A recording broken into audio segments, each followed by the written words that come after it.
सो hey everyone, हाजिर हूँ मैं आपके लिए लेकर इस कहानी के लास्ट एपिसोड को ले। मैं कोई ओवरव्यू देने में टाइम पास नहीं करूँगा। और हाँ, आपको प्रीवियस एपिसोड्स के सारे लिंक्स डिस्क्रिप्शन बॉक्स में मिल जाएगी।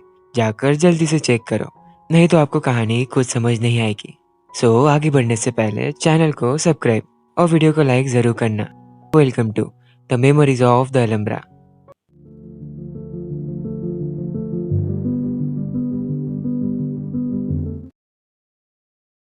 कहानी की शुरुआत में सुनो मिस्टर चा की बॉडी को देख रोने लगे। उन्होंने अपने सेक्रेटरी को जल्दी से एम्बुलेंस बुलाने के लिए कहा, साथ ही पुलिस को भी।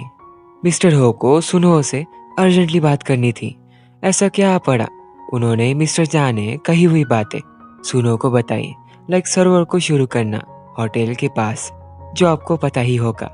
दूसरा कॉल मिस्टर हो को जिनवू का आया, सर्वर को ना बंद करने के लिए कहने। उसे ज्यादा समय नहीं लगा ये समझने के लिए ये सब मिस्टर चा की साजिश थी, जिसमें उनकी ही मौत हो गई। इधर सीजो ने हिजो से दोबारा पूछा कि क्वेस्ट को किसने कंप्लीट किया। जिनवू का नाम बताते उसे उन दोनों की शुरुआत से अब तक सब यादें याद आई। चलाओ छोटा सा रिकैप देखें। जैसे जिनवू ने उसे पहली बार रुलाया था, आपको याद ही होगा। ये होने के बाद उसने उसे फोन पे कितनी सारी खड़ी खोटी सुनाई थी। जिनवू को हॉस्पिटलाइज करने के बाद वो हर वक्त उसके साथ रही। अनकंडीशनल लव, सही कहा ना?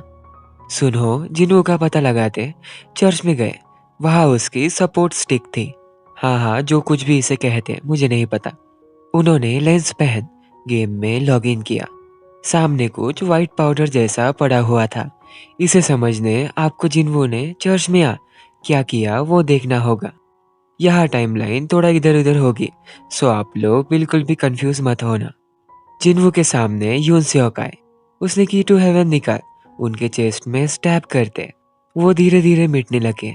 आखिर बची बस वो व्हाइट पाउडर, मतलब एशेस। गेम में नोटिफिकेशन आई, बग सक्सेसफुली डिलीट हुआ। दूसरा उसने मिस्टर चा के बग को की टू हेवन स्टैब कर डिलीट कर दिया। ये दूसरी राख उनकी ही थी। बताओ तीसरा कौन होगा? बचा जुंग हो। जिनवू ने उसे डिलीट करने से पहले गले लगाकर काफी ज्यादा रोया। आखिर वो चला ही गया। आगे एमा वहां आई। उसे की टू हेवन चाहिए थी।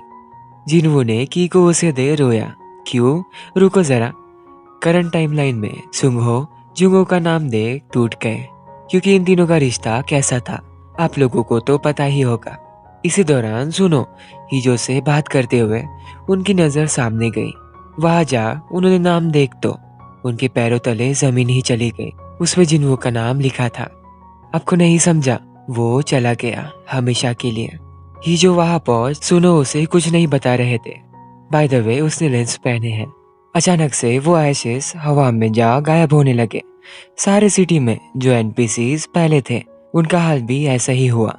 गेम रीसेट हो रहा था। कंपनी में सारे सर्वर्स अपने आप ही रिस्टार्ट होने लगे। यहीं से कुछ दिन गुजरे। उन्होंने जिनवू को एक ईमेल टाइप किया, इस उम्मीद से कि वो क्या पता पढ़ ले। उन्होंने लिखा, आज मिस्टर चा के फ्यूनरल का आखिरी दिन था। उनके केस की इन्वेस्टिगेशन नहीं हुई, कोई सबूत ही नहीं मिले। इस वजह से उनके 1 साल की मेहनत बेकार चली गई। गेम रिस्टार्ट होने से सारे सबूत मिट चुके। ये अनसॉल्व प्रॉब्लम लोगों के लिए हमेशा मिस्ट्री ही बनकर रहेगी। वो आज सीजो से पहली बार मिला, जिसे वापस लाने में उसने अपनी जान दे दी। सीजो बारिश की आवाज सुन क्लोजेट में छुपा हुआ था। उसे लगा मार्कोस वापस आ गया, उसे वक्त लगेगा ये सब चीजों से बाहर निकलने में। सीजो उनके पास कहता है, मुझे पता होता तो मैं कभी भी जिनवू को क्वेस्ट के लिए नहीं रिक्वेस्ट करता, उनसे हेल्प नहीं मांगता। मुझे नहीं पता था हिजो और उनके रिलेशन के बारे में। उसने हिजो को जो बात बतानी नहीं चाहिए थी वही बात बता दी कि एमा ने जिनवू को अपने हाथ से खत्म कर दिया। सीजो ने एमा को पहले ही ऐसा प्रोग्राम करके रखा था जैसे अगर उसे कोई बग मिला वो उसे मिटा देगी। वो चर्च में जा रोते हुए कहती है, तुमने मुझसे सुबह आने का वादा किया था, कहाँ हो तुम? वो इंतजार करते करते वही बेहोश हो गई। कई दिन गुजरे। हमें पता चला योरा शादी कर रही। किसके साथ ये किसी को नहीं पता। अच्छा छोड़ो, आपने वो सुना ही होगा, बुरा काम का फल आपको एक ना एक दिन मिलता ही है। पुलिस ने उसे पहली बार गिरफ्तार किया। झूठी गवाही देने के केस में। दूसरी बार वो ड्रंक एंड ड्राइव में अरेस्ट हुई। योरा के नए हस्बैंड का भांडा जल्दी ही टूटा। कैसे? टॉक शो की मदद से। वहां बताया गया योरा ने 60 ईयर ओल्ड रिच इंसान के साथ शादी की। सारे लोग उसे सोशल मीडिया के ऊपर गाली दे हंस रहे थे। सोजिन ने यूनसियोक और मिस्टर चा की सारे प्रॉपर्टी पैसे मिस्टर चा के नाम से ही एजुकेशन फाउंडेशन में डोनेट कर दिए। उसने अपने स्पीच में मिस्टर चा के बारे में अच्छी ही बातें कही। इतना कुछ होने के बाद भी आज की लेटेस्ट न्यूज जो आपको मिस्टर बनी बताएगी। 15 दिनों में जीवन कंपनी के एआर गेम ने सियोल के सारे सड़कें बदल ही दी। सारे लोग काम वगैरह छोड़ यही गेम को खेल रहे थे। बस 15 दिनों में कंपनी के शेयर्स आसमान छू गए। लेंस की सेल भी पीक पर थी। इससे लोग आउट ऑफ कंट्रोल जा रहे थे। हर दिन कई सारे एक्सीडेंट्स होते।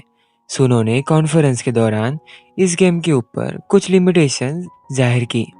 यही नहीं, गवर्नमेंट का भी उनके ऊपर प्रेशर आ रहा था। हिजो से सुनो मिलने गए। वो कहते हैं, मैं अगले महीने रिटायरमेंट ले रहा हूँ। वैसे भी इस दुनिया में मेरा कोई भी नहीं। उन्होंने उसे कुछ लड़कों के फोटोज दिखाए ताकि वो डेट पर जा सके। मुझे नहीं लगता हिजो चिन्वू को कभी भूल पाएगी। उसने मना कर दिया। दूसरी बात, उन्होंने सीजो के लिए एक नई कंपनी ओपन करी। इससे वो खुद न्यू गेम्स बना पाएगा। उसकी पोजीशन होगी CEO। ये खबर सुन कौन खुश नहीं होगा।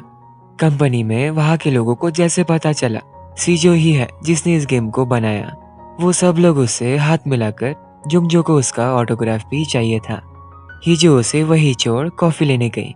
वही बैठे लड़के ने कहा, वो गेम खेलते हुए किसी एनपीसी ने गन यूज कर सारे वॉरियर्स को मार डाला।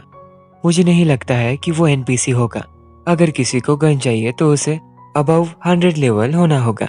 गेम बस 15 दिन पहले ही लॉन्च हुई थी। इतने कम टाइम में कोई उस लेवल तक पहुंच ही नहीं सकता। ये सुन हिजो जल्दी से पार्क की तरफ जाने के लिए निकली।